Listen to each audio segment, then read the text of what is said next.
지는 치는 나도 한마디 오늘 네 번째 시간입니다. 지금 현재 문재인 정부에 들어와서 교원 수급 문제로 상당한 문제가 야기되고 있습니다. 지난번에도 제가 말씀드렸습니다마는 교원 수급 문제는 학령 아동, 즉 초등학생들, 중학생, 고등학생 이 학생 수에 따라서 교원 수급 문제가 결정되는 것입니다. 제가 현직에 있을 때 이 교원 임용 업무를 근 3년간 그 당시만 해도 전국 시도교육청에서 돌아가면서 그 업무를 주관할 때입니다. 제가 근 3년간 이 업무를 오랫동안 경험한 바가 있기 때문에 이번 교원 수급 문제가 발생한 것은 문재인 정부의 크나큰 실책입니다. 이 교원 문제는 대통령 후보 입장에서 교사가 되고 싶어하는 대학 졸업생들에게 교원을 늘려주겠다고 하는 그런 약속을 할 사항이 되지 못하는 겁니다. 만약에 일반 민원 같은 경우에 서민들 보호 대책이라 이런 것과는 전혀 다른 별개의 문제입니다. 그렇기 때문에 문재인 대통령은 교육에 관해서는 완전히 문외한으로 밖에 볼 수가 없는 겁니다. 학생이 없는데 어떻게 선생을 자기 마음대로 일반 대학 졸업생들 요거대로 뽑아준다고 약속을 할 수가 있습니까? 이것은 기본도 없는 교육적 철학이 전혀 없는 그야말로 문외한입니다. 이런 공약을 결정할 때에는 현직 교육 행정가들과 협의를 해가지고 교원을 정원, 누를 수 있는 이런 것이 되는가 안 되는가를 심도 깊게 판단을 해가지고 결정할 사안인데 그냥 표를 의식해서 특수학교 교원도 늘려주겠다. 유치원 교사도 늘려주겠다. 또 양호 선생도 늘려주겠다. 일반 과목인 초, 중, 고 선생님, 일반 과목 선생님도 늘려주겠다. 마구잡이식으로 그야말로 임기응변식으로 뒷받침 없는 그러한 헛말을 한 겁니다. 교원은 그 해에 처음 신입생 수를 파악해가지고 전국적인 학급 수가 결정이 됩니다. 그러면 시도교육청 단위별로 학급 수가 결정이 딱 되면 급당 인원을 25명으로 하느냐 24명으로 하느냐 하는 것이 결정되면 교육법에 명시되어 있는 급당 인원이 있습니다.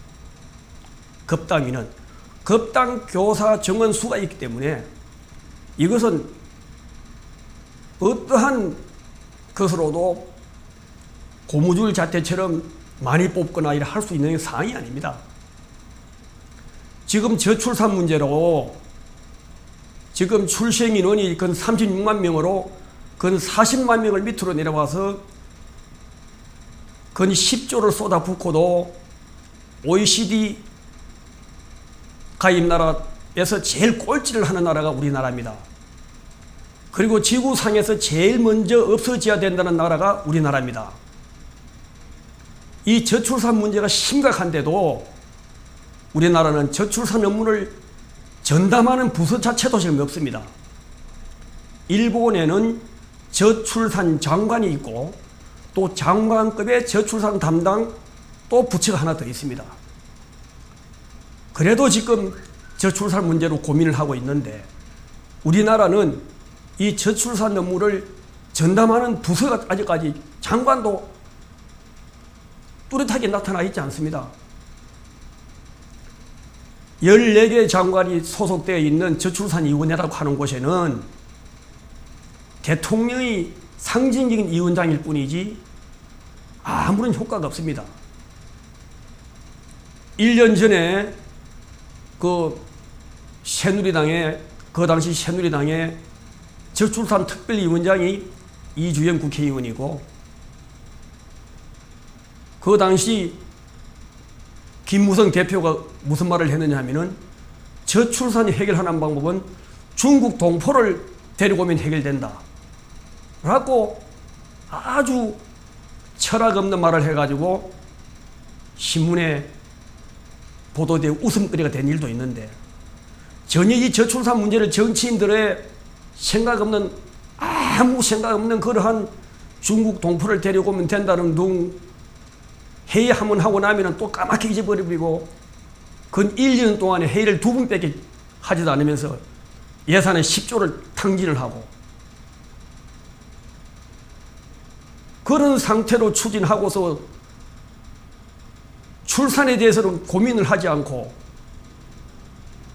거기에 기인해서 산정되는 교사 서구 문제는 저 문재인 대통령처럼 아무렇게나 약속을 하고, 이렇게 해가지고 인심 쓰기 식으로 왕창 한 해에 뽑아놓고는 그 다음 졸업하는 사범대학생이나 교대생들에 대한 대체 방안에는 어찌할 줄도 모르고 또 그 임기응변식으로 또 땜 방식으로 이야기하는 겁니다. 그래서 지난번에 나온 한 과목을 두 선생님이 가르친다는 둥, 또 학교를 2개로 분리한다는 둥, 2개를 분리하면 거기는 돈이 들어가지 않습니까? 부지 구입해야 되고 학교 신축해야 되고, 거기에 또 교장과 교감이 또 쓸데없는 기관장이 또 생기고, 그러니까 나라를 거들내려는 계획이 아니면 이렇게 할 수가 없는 겁니다.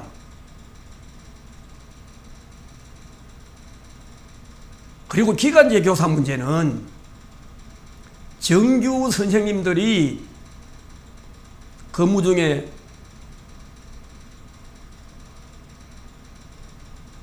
자기 자녀를 놓기 위해서 출산시키기 위해서 휴가를 간다거나, 또 갑작스런 사고를 당해가지고 한 6개월이나 1년 동안 휴직을 할 경우에 거기에 대체되는 게 기간제 선생님들이 공립에 거진 그게 많고, 또 사립학교에는 학생이 줄다 보니까 학급 수가 줄게 되면 그 정규 선생님을 해임시킬 수가 없지 않습니까? 그래서 그게 어느 정도 한 5% 정도는 기간제 교사를 두고 학생 수가 줄 때를 감안해서 탄력적으로 운영하기 위해서 기간제 교사를 두는 것입니다. 그런데 이 사립학교에서는 이 기간제 교사를 필요 이상으로 많이 두는 경우가 많습니다.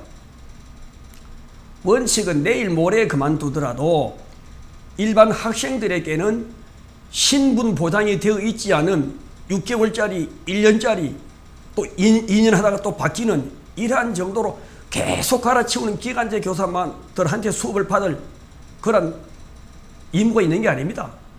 내일 모레 그만두더라도 학생들에게는 정상적인 공락급을 냈고 교육세를 냈고 그러한 마당에 정규 선생님, 즉 신분 보장이 되어 있는 선생님한테 수업을 받을 권한이 있는 겁니다. 그러나 학생 수가 줄 경우를 대비해서 최소한의 기간제 교사만큼은 수급을 위해서 불가분의 문제로 기간제 교사를 두고 있는 그런 실정입니다.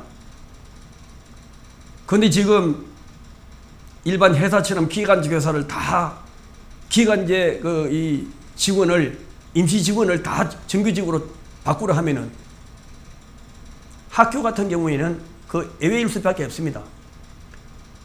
그리고 또 기간제 교사는 혹자에 따라서는 사립학교, 공립학교는 전혀 별개의 문제입니다.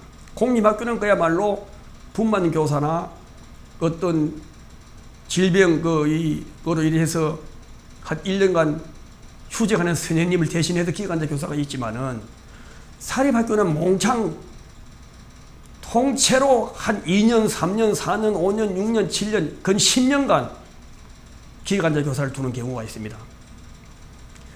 이와 같이 전문성이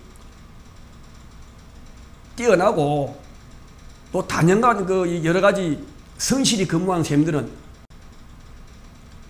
정규 선생님 시험 질적에 다소나마 가점을 주는 제도,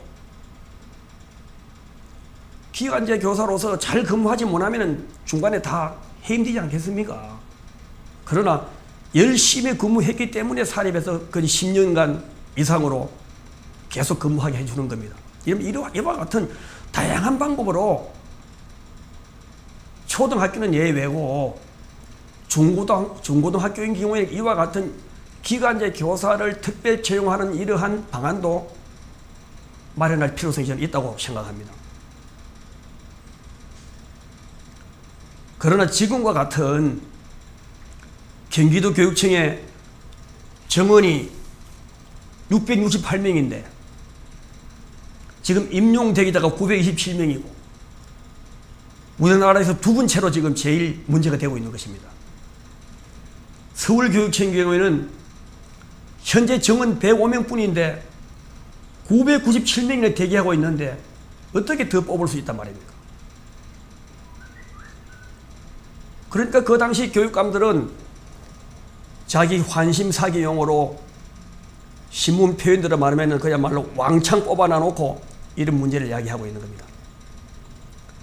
또 거기다가 현재 교육부 장관은 현장에 초중고의 경험이 있는 그런 교사 자격증이 있는 장관이 아닙니다. 대학 교수와 초중고등학교 교사 자격증과는 별개의 문제입니다. 대학 교수는 그냥 대학원 나와서 학위 논문 쓰면 대학 교수가 되는 겁니다. 그러면 초중고 교사는 교사 자격증을 취득해야 교사가 되는 겁니다. 현재 김상곤 장관은 대학 교수하면서 근 20년간 논문 달랑 3편뿐이고 그마저 표절이고 제가 지난번에 말씀했다시피 경기도 교육감으로 있을 때 총합평고등학교에 일반고전환 체제전환 지원금을 360억 지원받아가지고 그 당시 국회 낸 자료에 의하면 120억 원은 다른 곳에 쓴 걸로 해서 교육부로부터 삭감이 되었습니다. 그런데 이번에 다시 국회에서 경기도 교육청에 조사를 해보니까 360억 전체가 한 푼도 학교에 지원되지 않았습니다. 이게 지금 지난번 국회의원에게 낸 자료가 여기에 나와 있는 겁니다. 이런 자가 어떻게 학교를 피해를 준 이런 자가 어떻게 교육부 장관이 될 수 있는 겁니까? 문재인 정부, 특히 문재인 대통령이 대통령 후보 시절에 선거본부장을 했고 제일 먼저 대통령 되자마자 첫 번째 일자리, 두 번째 역사교과서, 국정역사교과서 폐기를 들고 나오면서 이분을 교육부 장관으로 임명해서 전국의 학교를 이념적으로 대한민국적인 사고를 갖는 학생들을 길러내는, 그렇게 되면 계속적으로 이승만 대통령과 박정희 대통령을 싫어하고 이북의 김일성의 주체 사상이 별거 아닌 것처럼 교육하는 이러한 학교 현장을 만드는 겁니다. 그런데 자유한국당 그 교문위원들은 이러한 김상곤이가 교육부 장관으로 가는 것을 논문 표절만 주장하다가 홍준표 당대표 선출날 몽창 거기 다 가버리고 2일차는 국회 청문회에는 이렇다 할 제동도 걸지 않았습니다. 그야말로 자유한국당 현재 그 국회의원들은 문재인 정부가 독주하는 브레이크 역할을 전혀 하지 못하고 있는 겁니다. 역사 교과서가 그 나라의 학생들 하여금 정체성을, 국가 정체성을 확립하는 그러한 중요한 과목입니다. 그런데도 이 역사 교과서가 대통령 말 한마디로 국회 법사위원회도 거치지도 않고 본회의도 거치지도 않고 그냥 교육부에서 현 대통령의 지시대로 국정교과서 폐기하는 그러한 자체 법안을 마련해도 어느 야당 국회의원, 특히 자유한국당 국회의원들, 교문의원들은 한 사람도 반발하지 않았습니다. 2014년도 교학사, 한국사 교과서 문제로 이미 검정교과서의 문제점이 드러났기 때문에 이러한 사항들을 뻔연히 알면서도 인기물이 자기 얼굴 내기식 TV 토론 여러 차례 나갔으면서도 문재인 대통령의 국정역사 교과서 폐기에 대해서는 이런 방법 말이 없습니다.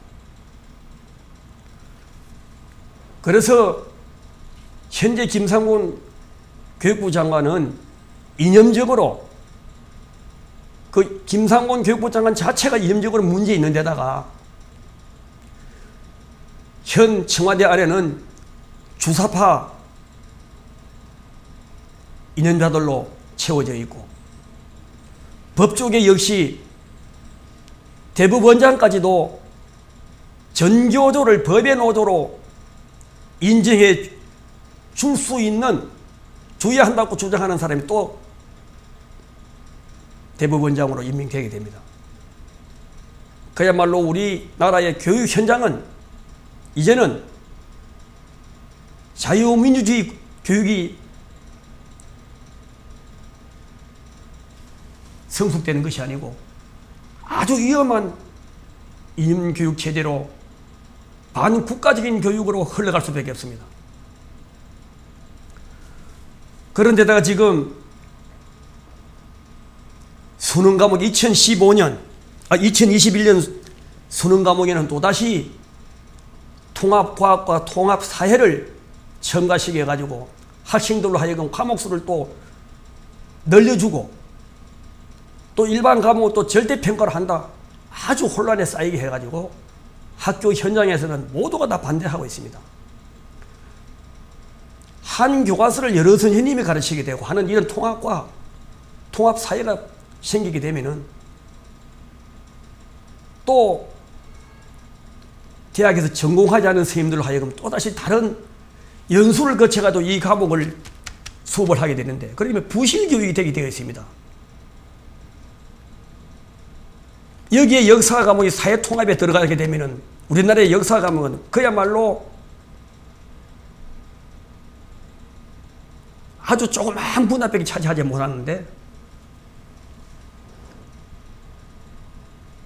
이 교육부 장관만 바뀌면 수능 과목이 자꾸 변동되는데 학교로 하여금 혼란을 부추기고 절대평가에 따른 내신 성적 비율이 반영 비율이 더 세지면 또 학교 학생들 간에 또 여러 가지 경쟁을 불러일으키고 그야말로 학교는 황폐의 황폐를 더해가고 있습니다. 저는 이 교육부 장관을 검찰에 고발하였습니다. 학교 현장에 지원되어야 될 360억 원을 그 당시 국회에 낸 자료에 의하면 그 당시는 120억 원인데 이것을 자기가 직권을 남용해서 다목적으로 썼기 때문에 이것은 횡령과 마찬가지입니다. 그래서 오늘은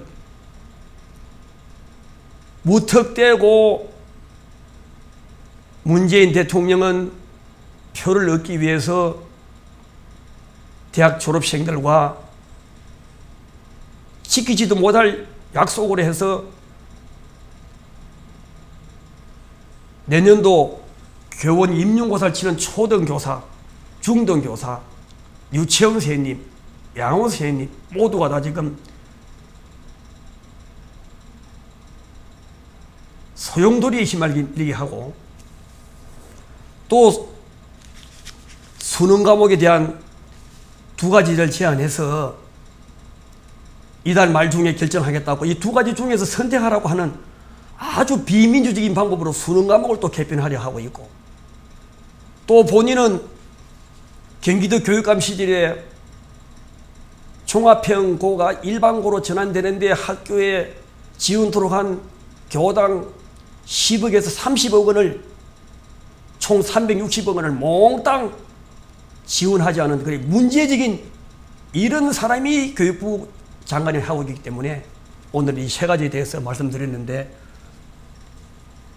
다음번에 이 고발 사건에 대한 추진 과정을 설명드리고, 또 교육 문제점, 또 교육감 선거에 따른 여러 가지 문제점을 또 다음 시간에 말씀드리도록 하겠습니다.